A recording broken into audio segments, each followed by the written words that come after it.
Hi, and welcome to Breaking Free. My name is Kim Wagner, and today we have the absolute pleasure of speaking to Catherine B. Roy. Welcome, Catherine. Thank you so much. It's my pleasure.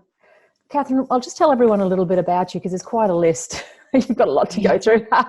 Catherine B. Roy is a human potential thought leader. She's a best-selling author, personal growth and business coach, a Mensa member and award-winning artist and scientist. Her writings are published in the Huffington Post, Thrive Global, Simple Reminders, and so many others. She's also just become a LinkedIn partner, if I'm not wrong. Is that correct? Link sales, yes, it's closely connected to LinkedIn. Yeah. Okay, so Catherine enjoys the distinction of receiving the Top 30 Under 30 award and is an experienced linguist, researcher, and also certified in the fields of emotional intelligence and assertive communication. Catherine is an author of the book Live From Your Heart and Mind, and also the guiding force behind the LHM system, which we're going to talk about today. So Catherine, that's quite a lot. You've achieved. Yeah. But it has been like 15 years, so it's like a little bit every year, and that's just to summarize, right? Okay, so written it down, that's pretty awesome. Can you tell me a little bit about your background and how you came to create the system and the book? Well, actually, when I was in high school, I was selected to go to scientific center. They did some testing. They picked what they used to call talented young people. And I went to do linguistical researches in the field of psycholinguistics. So it's a mix of psychology and linguistics. And that's something that really, really intrigued me. And I was there for 4 years. I published my first scientific work when I was just 17 years old. But after that, a few serious things happened in my life. I was living in Yugoslavia in 1999. There was a bombing. So I needed to spend 78 days in the shelter in basement, and, just realizing I was 17 years old that I don't know if I will live another day. And that like really, really hit me. But I didn't give up. There were a lot of kids in the basement, and I was trying to, make them forget about things that are going on, playing with them, making like parties for them and so on, trying to find that spark in that difficult period. And also writing my second scientific work. So that kind of gave me, I had just a candlelight. We didn't have electricity. It was very difficult. We didn't have food and water. We needed to, you just needed to survive to live the next day. And I needed to get my mind busy somehow. So I was studying even in those circumstances. And that was the first point which made me believe that if I survive, there has to be something bigger than me. But still, I didn't get it. I went to college. I graduated economics and web development, and I started to work in one huge international company. Everything was perfect, but then again, I was diagnosed with Coxsackie virus in 2008. And my state was so bad that my heart was stopping 10,000 times per day. Wow. 10,000 times per day. 10,000 times per day. Wow. So basically, if two stops connect, I'm gone. And that was another very difficult thing for me to accept. They diagnosed me that I might live just a year and a half, and that was 11 years ago. So I needed to do something about that. Medicine couldn't help me.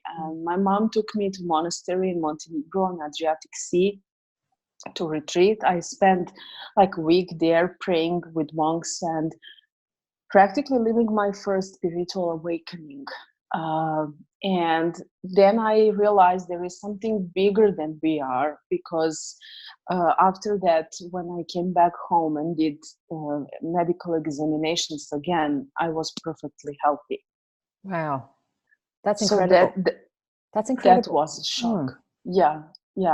And doctors couldn't believe that, but that's how it happened. Then again, I just was a scientific girl. I needed to know the answers. I just didn't accept that.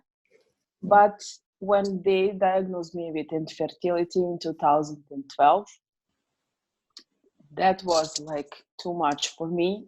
And I always wanted to be a mom, and everything that I survived before that, just, it was extremely difficult, but it didn't hit me so hard because this was something that I was connected very much emotionally to, and I just couldn't accept that. So I went to another retreat in monastery in Greece, and I was meditating with Oprah and Deepak in their meditational challenge. Yeah. And for first 3 times nothing happened, but 4th time I started to receive information, and I started to write it down. And that was the moment when my book was actually started to unfold in front of me, and when I was giving myself to the pen and paper and wrote Live from Your Heart and Mind. So it's almost like you went through everything you went through to get to that moment, to then open that portal, and it just flowed to you. Yes, exactly. So going forward, you now have a son. Yes, I have a son, 2.5 years old, and we had 2 unsuccessful in vitro fertilization. And while we were preparing for the 3rd attempt, I realized that I was pregnant naturally. So he was just waiting to come, and everything was perfectly fine. Yeah. Oh, that's amazing. So you always find with people that have been through so much adversity that there is so much greatness waiting. It's like you have to go through so much to get to that stage where then you can just bring what you have to offer to the world. Do you find that? That's in your studies and in your research and travels, you would have found that. Yes, absolutely. I believe that I wouldn't be, and I wouldn't make any of it what you just mentioned at the beginning if these things didn't happen to me.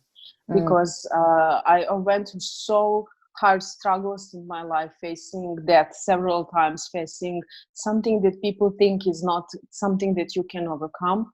And I actually did it. So I realized if I share it with the world, and if I present it on some kind of way, people might get hope, they might get inspired, and really realize that they can manifest anything they wish if just they know how.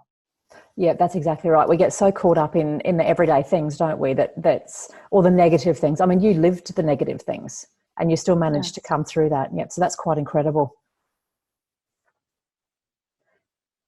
On your website, you have a lot of statistics about how we are in the world today. So I'm going to read a few of them, and these are based in the US, but I do believe that it's worldwide. So 35% of women worldwide have experienced either physical and or sexual intimate partner violence or non-partner sexual violence. 83% of girls and 79% of boys report experiencing harassment. More than 450 million people worldwide live with mental illness, and 52.3% of Americans are unhappy at work. Tell me a little bit about how your work can help these people. When I realized this is happening in the world, and I come from dysfunctional family, and I had a lot of bullying in school, and I lived in fear, and I lived all those things that you just mentioned in a kind of way, not sexual harassment, but emotional harassment.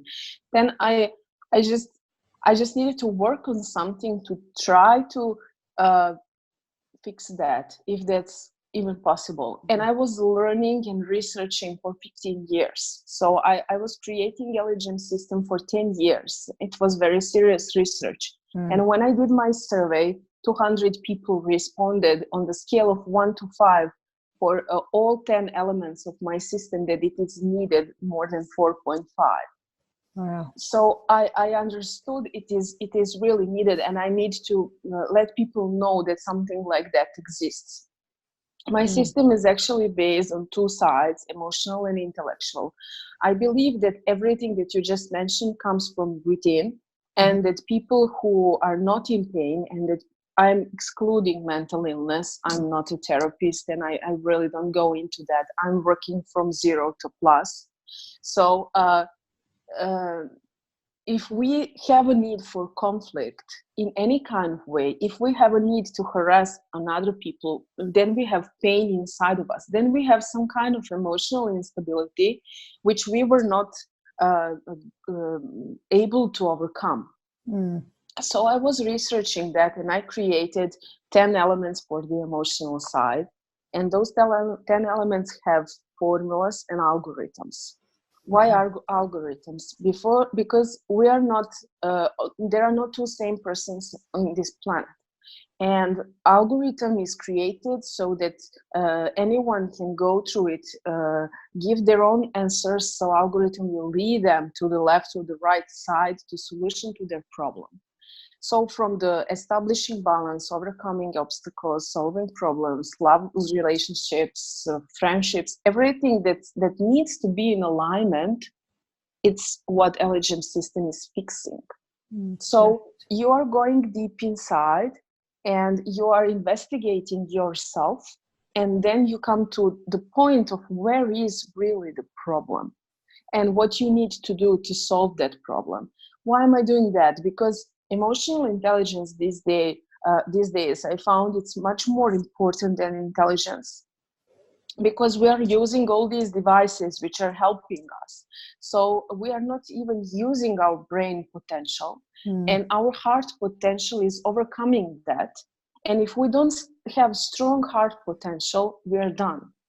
Yeah, you're right, because we're so disconnected, aren't we? We don't even realize that we're all the same, and that we all require the same thing, and we just rely on our technology. Exactly. So what I'm doing is reconnecting ourselves to our hearts, increasing the emotional potential, making a healthy environment and self-love, but very pure self-love. And then on the other side, I created IQ training to activate the 2% of brain which we don't use, which, for example, Asian people do use, because they have pictorial letter and they use associations. We all have like 28, 30 letters, and we combine them, but they have associations, and they have like millions of those symbols that they need to remember. So it's proven that national GDP is actually deeply connected to the level of functional learning of the nation. And therefore China and Japan are much more in front of every other nation on the level of functional learning. So I used that fact, and I created like very easy IQ training, which will open the new perspective of understanding or learning, a long-term memory. So increasing both of those sides, emotional and intellectual, I'm setting the individual on the high level. Then that individual is satisfied, in balance, ready to create, not to follow life, and he or she doesn't have a need to do any bad things to other people. So that actually affects the society. If we look a little bit further, if we would include something like that in companies and organizations, and in general, because I'm a war survivor, that brings a little bit more positivity to the global peace, because all the things that you mentioned, I believe, are the core for much higher conflicts which we have in everyday world. That's just my contribution and attempt to solve at least a little bit of those problems which you mentioned statistically. I think it's important, and I love that you use science and the heart, I guess, or our emotions, and put them together, because we are one. In the last 100 or so, 150 years, we've been separated, and the mind is over here and the body is over here. But in actual fact, we do need to work together, and the emotions and the heart are actually at the core of everything, aren't they? Yes, absolutely. And I kind of make a distinction between feelings and emotions. It was because for me, feelings are something pure, and emotions are feelings processed through our minds. So if we love someone and we get in fight with that person, then we are angry. But that's, for me, is emotion, because we are angry because of the situation, but we still love that person. So actually everything is our mindset, and we need to work on our mindset and to clear that, and to realize that we don't need to, make someone else miserable to feel good, but actually it's opposite. We need to make other people feel good and then feel good by ourselves. That's kind of a concept. Yeah, that makes sense. And I've always said, that a happy person wouldn't be mean to someone else. So it definitely starts with them, doesn't it? Yeah. So tell me a little bit about how LHM can help us on an everyday level. What kind of things are in the system that can help us to get through our days? Well, for example, there is a part about love. And although I'm also a business coach, people somehow always ask me, talk about love. Because love, isn't there a Beatles song? It's all about love. Yeah. All you need is love. Yeah. And actually that's true. Like if you're not stable in that field, you will be emotionally unstable and you can do anything from the highest potential. So I'm making difference between being in love and feeling love. Being in love is like a chemistry reaction, and we need to know that that's passion, that's something that's not love. Yeah. And feeling love is something that comes from from inside of us, and that we know we achieve that only if we can actually be happy for the other person, even if that person is not with us. That's kind of a very high state of feelings with no attachment and no any kind of possession. So the love algorithms go something like this. I'm first asking if we are happy in love. So if we are, then okay, you don't need me. But if we are not, then I'm asking if that is a soul self-love or an ego self-love, and making a distinction between unconditional feeling and egocentric possession and being in love. So in that moment, actually user realize if it is really a love or not. So if it is really love, but we are still unhappy, I'm asking very direct question like,